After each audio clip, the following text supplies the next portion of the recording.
Paris réussit donc pour cette gauche unie au régional. Je vous rappelle les résultats définitifs. La liste PS-PC Vert arrive largement en tête avec 51,8% des voix.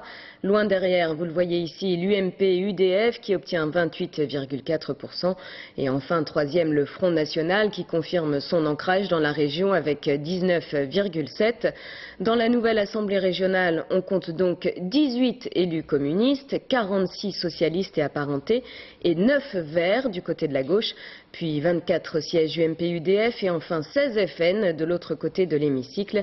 Sans attendre, ambiance et réaction hier soir avec Camille Defromont. Enthousiasme et mine réjouie au QG du PS. La liste unie à gauche, PS, PC et Vert a rempli son contrat. Elle dépasse la barre symbole des 50%. La région reste à gauche avec une majorité écrasante. 73 sièges, c'est 22 de plus que la précédente présidence de Daniel Percheron.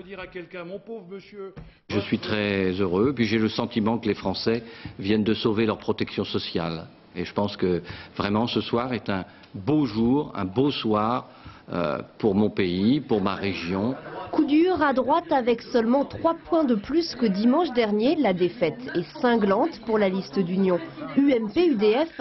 Dans le futur conseil régional, le tandem Delevoye-Létard n'occupera que 24 sièges, c'est 11 de moins qu'en 1998. Je crois que le rôle du politique, c'est d'assumer ses choix, et lorsque les choix ne sont pas acceptés par le peuple, d'être sanctionnés légitimement par le vote. Or, le vote s'impose à tous. C'est ce qui se passe aujourd'hui. Il y a effectivement un vote très clair d'avertissement, d'interpellation au gouvernement dont nous devons tenir compte. Le FN tout sourire à l'annonce des résultats avec près de 20% des suffrages. L'extrême droite régionale confirme son niveau de la présidentielle et dépasse la moyenne nationale. Petit bémol au succès, l'équipe de Karl Lang perd 2 sièges au conseil régional et passe à 16 élus. Le Front National confirme, le Front National renforce ses positions et heureusement que nous sommes là ce soir parce que face à la marée socialiste, il y a au moins avec le Front National un pôle de résistance et de progression. Un conseil régional une nouvelle fois rose-rouge-vert à la majorité absolue des sièges, mais la présidence socialiste devra composer avec les communistes qui entendent bien marquer leur indépendance.